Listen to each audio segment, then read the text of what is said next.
Hello friends, अगर आपको मेरे वीडियो पसंद आते तो प्लीज़ मेरे चैनल को सब्सक्राइब करें और बेल आइकन को प्रेस करें ताकि हर वीडियो का नोटिफिकेशन आपको मिलता रहे। संसद की शक्तियां पढ़ने के बाद में आज हम पढ़ेंगे कि संसद का मुख्य काम है कानून बनाना। क्या आखिर संसद किस प्रकार से कानून बनाती है, तो पूरी प्रक्रिया को बड़े अच्छे तरीके से हम पढ़ने का प्रयास करेंगे। तो बात करते हैं सबसे पहले विधेयक की।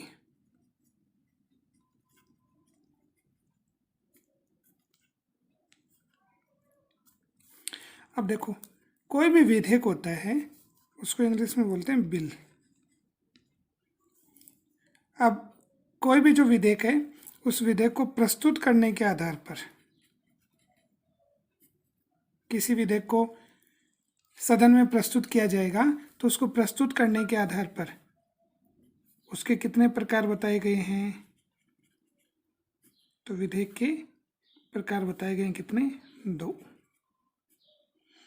कि जैसे संसद में कोई भी विधेयक प्रस्तुत होगा तो प्रस्तुत करने के आधार पर विधेयक कितने प्रकार का होगा, 2 प्रकार का होगा। जिसमें एक है सरकारी विधेयक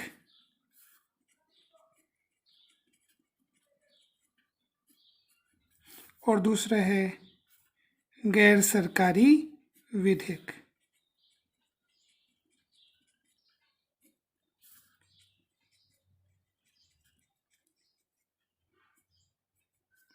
अब इन दोनों को हम प्रस्तुत करने के आधार पर देखें तो देखो,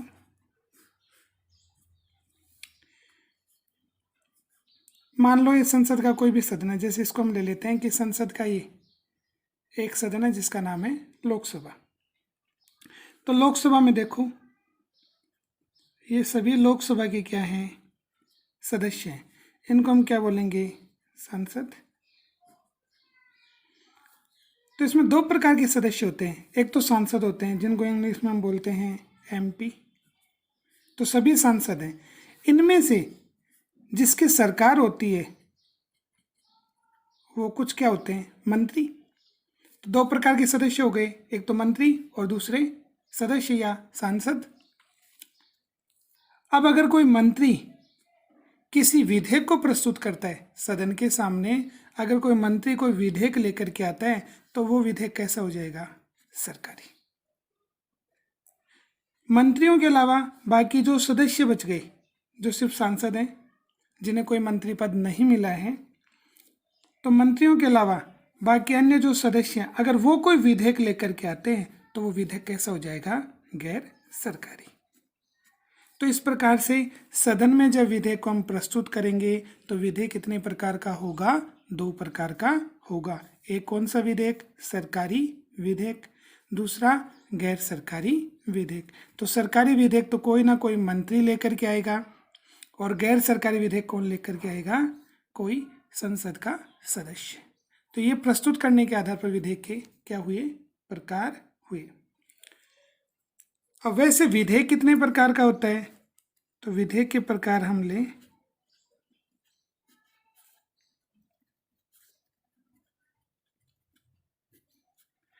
तो 12वीं की किताब के आधार पर विधेयक के प्रकार होते हैं 3। बाकी विधेयक के 4 प्रकार होते हैं, लेकिन हम किताब के अकॉर्डिंग चलें तो विधेयक कितने प्रकार का होता है, 3 प्रकार का होता है। एक विधेयक होता है साधारण विधेयक। तो विधेयक का एक प्रकार है साधारण विधेयक। दूसरा जो विधेयक का प्रकार है वो संविधान संशोधन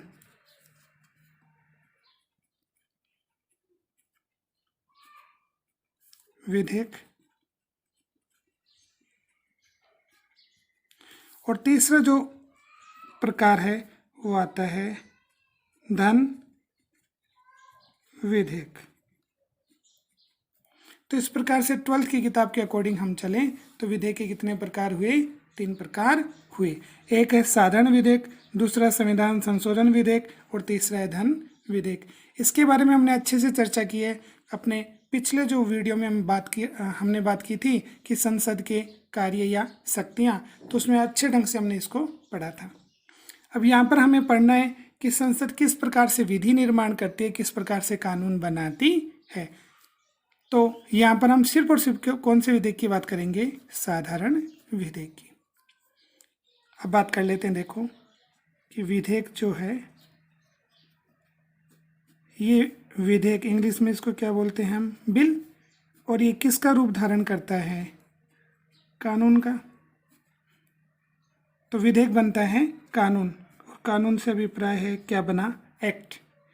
तो बिल एक्ट में परिवर्तित होता है, तो किस प्रकार से परिवर्तित होता है, कौन कौन सी इसकी प्रक्रियाएं हैं?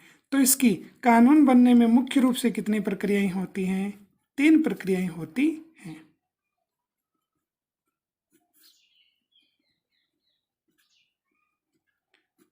कि कोई भी विधेयक जब कानून बनता है तो 3 प्रक्रियाओं से गुजरता है, जिसमें प्रथम वाचन,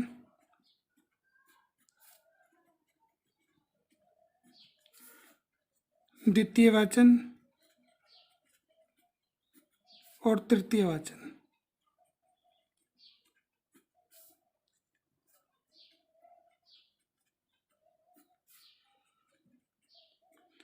प्रथम वाचन, द्वितीय वाचन और तृतीय वाचन, ये तीनों जो प्रक्रियाएं हैं वो संसद के कितने सदन हैं? 2। जैसे हम बात कर लें लोकसभा। दूसरे की हम बात कर लें राज्यसभा, और उसके हम बाद में बात कर लेते हैं राष्ट्रपति। तो इस प्रकार से अगर हम देखें तो देखो, प्रथम वाचन, द्वितीय वाचन, तृतीय वाचन, तो एक विधेयक 3 प्रक्रियाओं से गुजरता है, और ये तीनों के तीनों जो प्रक्रियाएं हैं वो लोकसभा में भी होंगी, राज्यसभा में भी होंगी, और उसके बाद में जब लोकसभा राज्यसभा दोनों उस विधेयक को तीनों प्रक्रियाओं के माध्यम से स्वीकृत कर दे, पास कर दे, तो वो विधेयक किसके पास चला जाएगा? राष्ट्रपति के पास चला और जाएगा। और जैसे राष्ट्रपति महोदय उस विधेयक पर अपने हस्ताक्षर कर देते हैं, वैसे विधेयक क्या बन जाएगा? कानून बन जाएगा। तो विधेयक के बारे में हमने पढ़ा कि विधेयक कानून इस 3 प्रक्रियाओं से गुजरता है प्रत्येक सदन में, चाहे वो लोकसभा हो चाहे वो राज्यसभा हो, दोनों में इन तीनों प्रक्रियाओं से गुजरने के बाद में किसके पास जाता है? राष्ट्रपति महोदय के पास जाता है, और उनकी अनुमति से, उनके हस्ताक्षर और स्वीकृति से विधेयक क्या बन जाता है? कानून बन जाता है। अब हम इसकी बात कर लेते हैं कि प्रथम वाचन किस प्रकार से होता है।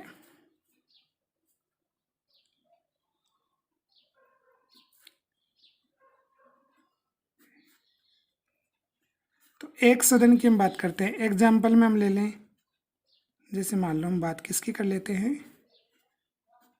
लोकसभा की बात कर लेते हैं।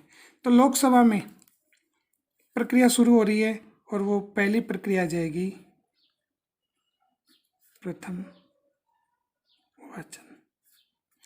प्रथम वाचन में क्या होगा कि विधेयक, जो भी विधेयक लेकर के कोई सदस्य आता है या मंत्री कोई भी विधेयक लेकर के आता है, उस विधेयक को लाने से पूर्व विधेयक के बारे में सूचना किसको देनी पड़ती है? लोकसभा के अध्यक्ष को सूचना देनी पड़ती है। और लोकसभा अध्यक्ष को सूचना देने के बाद में लोकसभा अध्यक्ष उनको एक निश्चित समय देंगे, और उस निश्चित समय में चाहे मंत्री हो या फिर सदस्य हो, वो उस सदन में, जैसे हम यहाँ पर किसकी बात कर रहे हैं? लोकसभा की, तो उस सदन में उस विधेयक को क्या करेंगे? प्रस्तुत करेंगे। तो प्रथम वाचन में विधेयक का प्रस्तुतिकरण होता है।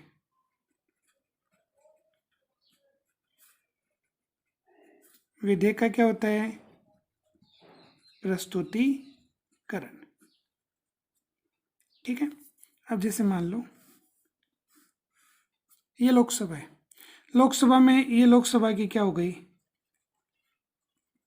सदस्य हो गए, ये लोकसभा का हो गया अध्यक्ष। तो मान लो कोई भी मंत्री इसमें से अध्यक्ष से अनुमति लेकर के सबके सामने, ठीक है, खड़ा होकर के, जैसे मान लो ये कोई मंत्री है या सदस्य है, ये सबके सामने खड़ा होकर के विधेयक के बारे में मुख्य मुख्य बातें बताएगा।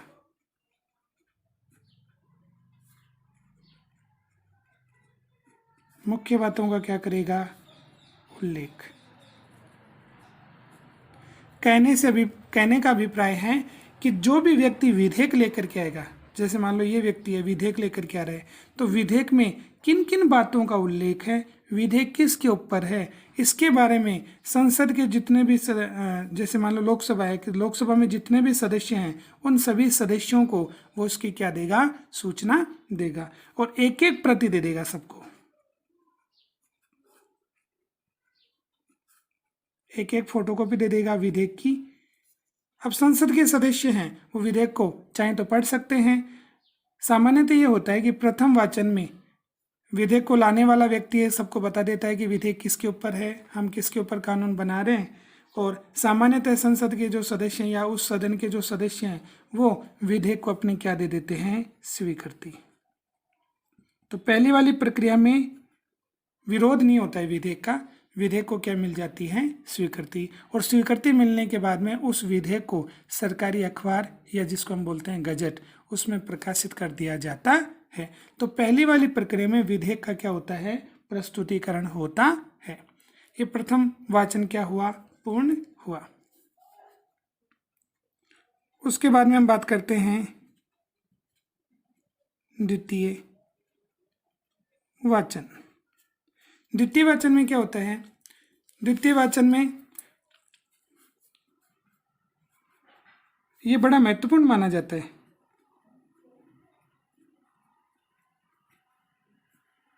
तीनों वाचन में सबसे ज्यादा महत्वपूर्ण कौन सा माना जाता है, द्वितीय वाचन। ऐसा क्यों होता है, इसके पीछे कारण है। इसमें या तो सदन में क्या हो जाएगी, चर्चा, या फिर विधेयक को किसे सौंपा जाएगा, समिति को, या फिर जन सहमति। तो इस प्रकार से हम देखें तो विधेयक के लिए 3 प्रक्रियाएं होती हैं द्वितीय वाचन में। जैसे मान लो अगर कोई भी विधेयक नया है जिसके बारे में उस सदन के सदस्यों को नॉलेज नहीं है, तो ऐसी स्थिति में उस विधेयक के ऊपर क्या करवाया जा सकता है, उस विधेयक को जो समिति है उस समिति को सौंपा जा सकता है, और ये समिति होती है प्रवर समिति,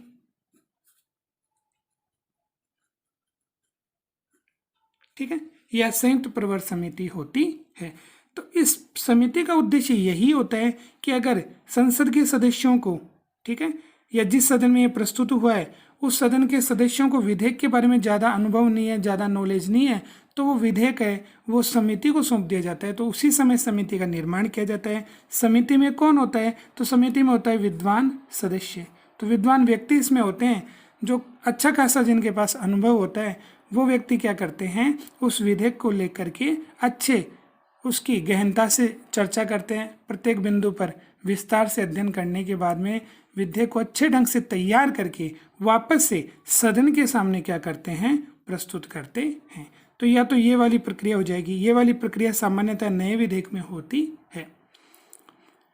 पहली वाली जो प्रक्रिया उसमें कोई समिति को नहीं सौंपा जाता है। अगर विधेयक पुराना है, संसद के जो सदस्य हैं वो उसमें अच्छी जानकारी रखते हैं, तो उसमें सदन में उसकी प्रत्येक बिंदु पर क्या कर ली जाती है, चर्चा कर ली जाती है। या फिर कई बार क्या होता है, विधेयक पर जनता की राय ली जाती है कि विधेयक है उसमें जनता क्या अपना पक्ष रखती है, क्या उसे पसंद करती है, नहीं करती है। तो इस प्रकार से जन सहमति के लिए भी विधेयक को भेज दिया जाता है। तो 3 प्रक्रिया होती है जिनसे द्वितीय वाचन में विधेयक गुजर सकता है, और अधिकांशतः इसमें से कौन सी प्रक्रिया को अपनाया जाता है, सदन में ही उस पर क्या हो जाती है, चर्चा हो जाती है। अगर विधेयक पुराना है तो, नया नहीं है तो, और विषय अगर मान लो नया है तो फिर समिति को सौंप दिया जाता है।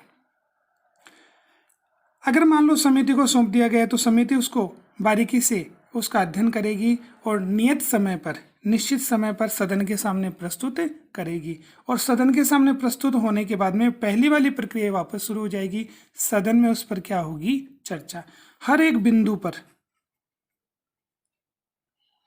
प्रत्येक जो बिंदु है उस प्रत्येक बिंदु पर क्या होगी, चर्चा। और चर्चा में आपको पता है एक तो सत्ता पक्ष होता है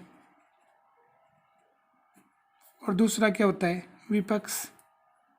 तो एक तो जिसकी सरकार होती है वो होते हैं, और दूसरे विपक्षी पार्टी के सदस्य होते हैं। तो सत्ता पक्ष तो उसकी अच्छाइयाँ बताएगा और विपक्ष उसकी क्या करेगा, कमियां निकालेगा। और अंत में क्या होगा, मतदान। और अगर मतदान में आपको पता है विधेयक को क्या मिल गया, बहुमत मिल गया। तो जितने सदस्य अगर उसका आधे से एक अधिक मत मिल गया, बहुमत मिल गया, तो विधेयक क्या हो जाएगा, स्वीकृत हो जाएगा। तो दूसरी प्रक्रिया द्वितीय वाचन क्या हो जाएगा, पूर्ण हो जाएगा। द्वितीय वाचन पूर्ण होने के बाद में तृतीय वाचन है।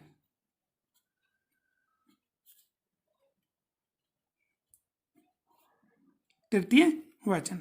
और तृतीय वाचन में क्या होता है, तृतीय वाचन में ज़्यादा कुछ नहीं होता है, महत्वपूर्ण जो प्रक्रिया होती द्वितीय वाचन से गुजर चुकी होती है। तृतीय वाचन में उसमें अशुद्धियों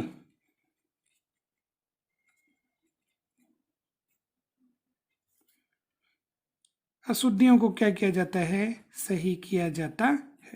और सही करने के बाद में वापस से उस पर क्या होता है, मतदान होता है। और मतदान में अगर उसको क्या मिल जाता है, बहुमत मिल जाता है, तो तीसरी जो प्रक्रिया है, तृतीय जो वाचन है, वो क्या हो जाता है, पूर्ण हो जाता है। तो इस प्रकार से हमने देखा कि एक सदन में, चाहे वो लोकसभा हो चाहे वो राज्यसभा हो, एक सदन में कोई भी विधेयक है वो प्रथम वाचन, द्वितीय वाचन और तृतीय वाचन तीनों प्रक्रिया से अगर वो पास हो जाता है तो वो दूसरे सदन में जाता है। तो ये वाली जो प्रक्रिया है पूरी की पूरी दूसरे सदन में होगी। तो दूसरे सदन में भी क्या होगा, वही प्रथम वाचन है, प्रथम वाचन पूर्ण हो जाएगा। तो उसके बाद में कौन सा वाचन होगा, द्वितीय वाचन है। और द्वितीय वाचन पूर्ण होने के बाद में कौन सा वाचन पूर्ण होगा, तृतीय वाचन। ठीक है।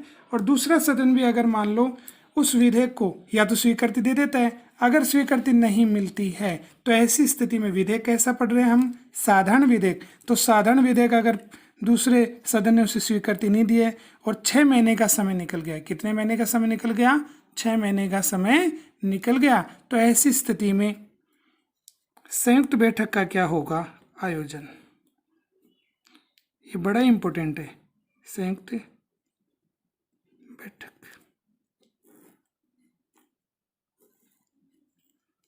अनुच्छेद की बात करें तो देखो अनुच्छेद 108 कि भारतीय संविधान का अनुच्छेद 108 जिसमें किसका उल्लेख है, संयुक्त बैठक। ये संयुक्त बैठक किसकी होगी, संसद की। अभी हमने पढ़ा था अलग अलग चर्चा होती है, लेकिन अगर दोनों सदनों में गतिरोध बन गया, दोनों सदनों में से किसी एक सदन ने उसको स्वीकृति नहीं दी, उसे पास नहीं किया, तो ऐसी स्थिति में संसद की कौन सी बैठक बुलाई जाएगी, संयुक्त बैठक, अनुच्छेद 108। और ये बैठक बुलाएगा कौन, तो बैठक बुलाते हैं राष्ट्रपति। बड़ा इंपॉर्टेंट क्वेश्चन आता है कि संयुक्त बैठक जो बुलाई जाती है किसके माध्यम से बुलाई जाती है, राष्ट्रपति के माध्यम से बुलाई जाती है। उस संयुक्त बैठक की अध्यक्षता कौन करेगा, तो अध्यक्षता करेंगे कौन, लोकसभा के अध्यक्ष।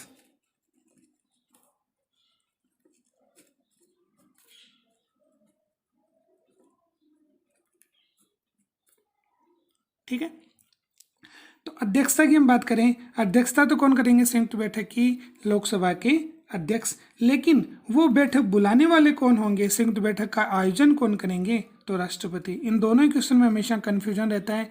आप हमेशा देखो लोकसभा अध्यक्ष का मुख्य काम यही होता है, क्या करते हैं वो, अध्यक्षता करते हैं।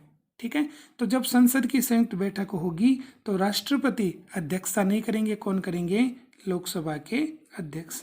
और ये संयुक्त बैठक का आयोजन कौन करेगा, तो राष्ट्रपति। आयोजन कब किया जाएगा, जब 6 महीने का समय निकल चुका है। तो साधारण जो विधेयक है उसमें अगर 6 महीने तक गतिरोध दोनों सदनों में दूर नहीं हुआ है, एक सदन ने जो उसमें संशोधन प्रस्तुत किए हैं, दूसरे सदन ने उसे स्वीकार नहीं किया है, तो ऐसी स्थिति में संयुक्त बैठक का क्या किया जाता है, आयोजन किया जाता है। अब तक ऐसा कितनी बार हुआ है? तो संयुक्त बैठक का अब तक कितनी बार हुआ है?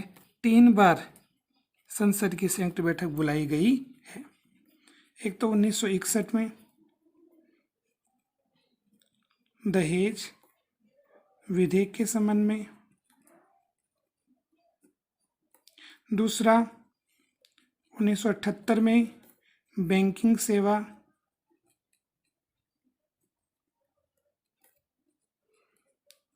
से संबंधित विधेयक था, और तीसरा जो है वो है 2002 और पोटा विधेयक था। तो इस प्रकार से 1961 में, 1978 में और 2002 में कितनी बार? 3 बार किसका आयोजन किया गया? संयुक्त बैठक। संयुक्त बैठक किसकी बुलाई गई? संसद की।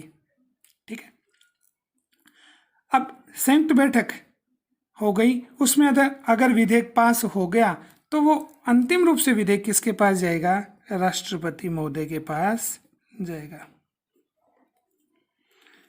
और राष्ट्रपति महोदय या तो साधारण विधेयक जो आता है दोनों सदनों से पास होकर उसे किसके लिए? पुनर्विचार। किसके लिए लौटा सकते हैं? पुनर्विचार के लिए। कई बार राष्ट्रपति महोदय को लगता है कि लोकसभा राज्यसभा दोनों ने जल्दबाजी से क्या किया है? निर्णय लिया है, उसे अच्छे ढंग से तैयार नहीं किया है और जल्दबाजी से उसे पास करके मेरे पास स्वीकृति के लिए भेज दिया है। तो ऐसी स्थिति में राष्ट्रपति कितनी बार पुनर्विचार? 1 बार। कि साधारण विधेयक को पुनर्विचार के लिए 1 बार लौटा सकते हैं। किसको लौटाएंगे? संसद को।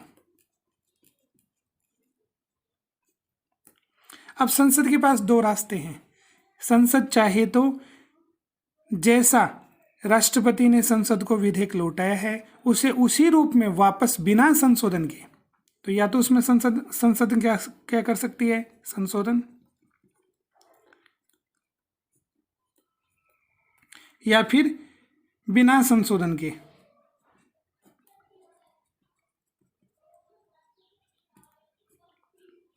किसके पास पहुंचा दे? राष्ट्रपति महोदय के पास भेज दे। तो संशोधन सहित या बिना संशोधन के अगर दोबारा संसद जो है वो राष्ट्रपति को साधारण विधेयक भेजती है तो फिर राष्ट्रपति को उस विधेयक पर हस्ताक्षर करने ही होंगे। ठीक है, तो या तो पुनर्विचार के लिए राष्ट्रपति महोदय उसे लौटा सकते हैं, या फिर जैसे राष्ट्रपति महोदय उस पर अपने हस्ताक्षर कर दें, उस पर डेट डाल दें, तो उसी समय विधेयक किसका रूप धारण कर लेता है? अधिनियम का रूप धारण कर लेता है, वो एक्ट बन जाता है। तो इस प्रकार से हमने पढ़ा कि संसद किस प्रकार से कानून निर्माण की प्रक्रिया पूरी करती है, जिसमें मुख्य रूप से 3 कड़ियाँ हैं। एक प्रथम वाचन है, एक द्वितीय वाचन है, एक तृतीय वाचन है। तीनों प्रक्रियाएं एक सदन में पूरी होंगी। जब एक सदन उसको पास कर देता है तो दूसरे सदन में तीनों ही प्रक्रियाएं पूरी होंगी, और उसके बाद में अगर दोनों सदन उसको पास कर देते हैं तो सीधा राष्ट्रपति महोदय के पास विधेयक आ जाएगा। अगर साधारण विधेयक में दोनों सदनों में गतिरोध उत्पन्न हो गया है और ऐसा हुए 6 महीने का समय बीत गया है तो फिर राष्ट्रपति के माध्यम से अनुच्छेद 108 के तहत कौन सी बैठक बुलाई जाती है? संयुक्त बैठक बुलाई जाती है। और इस संयुक्त बैठक की अध्यक्षता कौन करते हैं? लोकसभा के अध्यक्ष। ऐसी बैठक अब तक भारतीय इतिहास में, ठीक है, कितनी बार आयोजित की जा चुकी है? 3 बार, 1961 में, 1978 में, 2002 में। और अंतिम रूप से अगर राष्ट्रपति उस विधेयक पर अपने हस्ताक्षर कर दें तो विधेयक क्या बन जाता है? कानून बन जाता है। Please subscribe YouTube channel